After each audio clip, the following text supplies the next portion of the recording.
আসসালামু আলাইকুম। কেমন আছেন সবাই? আশা করি সবাই ভালো আছেন। যে যেখান থেকেই ভিডিওটি দেখছেন সবাইকে শুভেচ্ছা জানাচ্ছি। আজকের ভিডিওতে জানিয়ে দিব কুয়েতের সর্বশেষ খবর। প্রথমেই জানিয়ে দিচ্ছি সিভিল আইডি কার্ড সম্পর্কিত আপডেট।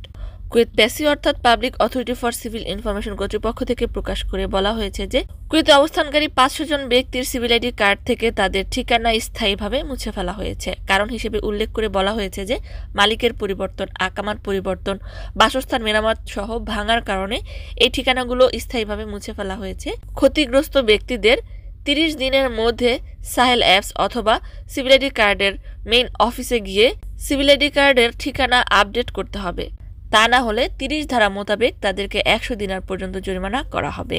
অন্যদিকে বিশেষ অভিযানের ব্যাপারে স্বরাষ্ট্র মন্ত্রণালয় সূত্র প্রকাশ করেছে যে জেনারেল ডিরেক্টর অফ ইমার্জেন্সি পেট্রোলসের মাধ্যমে গত সপ্তাহে পুরো কুয়েত জুড়ে ব্যাপক নিরাপত্তা অভিযান পরিচালনা করে 25 জন মাদক সেবনকারীকে গ্রেফতার করে এবং তাদের মাদক নিয়ন্ত্রণ সাধারণ বিভাগে রেফার করা হয়েছে।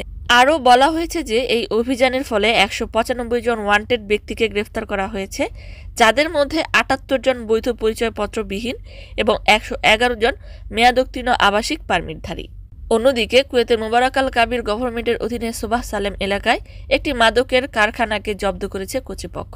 এ ব্যাপারে আরও বলা হয়েছে যে কুয়েত পুলিশের একাংশ এই অভিযান পরিচালনা করার সময় 181 ব্যারেল মদ এবং তার সাথে ব্যবহৃত কাঁচামাল সরঞ্জাম জব্দ করেছে এবং এই সাইটটির ব্যবস্থাপনা ও পরিচালনার সাথে জড়িত বেশ কয়েকজন নেপালি শ্রমিককেও গ্রেফতার করেছে। তাদের বিরুদ্ধে আইনি ব্যবস্থা নেওয়া হবে। অন্যদিকে স্বরাষ্ট্র মন্ত্রণালয় একটি নিউজ আপডেটে প্রকাশ করেছে যে কুয়েতে বসবাসকারী একজন নারী অনলাইনে ফেক ওয়েবসাইটে খাবারের অর্ডার দেওয়াতে প্রায় 200 দিনারের অধিক জালিয়াতির শিকার হয়েছে। তিনি অভিযোগ দায়ের করেন যে একটি জনপ্রিয় ফুড চেইনে মাত্র 2 দিনার 300 পয়সার খাবারের অর্ডার করলে ভুয়া, ফেক এবং জালিয়াতি চক্রের সাথে জড়িত একটি ওয়েবসাইটে তার ব্যাংকের বিবরণী চলে যায়। এতে করে প্রায় 226 দিনার তার কেটে নেওয়া হয়। এ সম্পর্কে মন্ত্রণালয় সকলকেই ওয়েবসাইট থেকে কেনাকাটায় সতর্কতা অবলম্বন করতে বলেছে।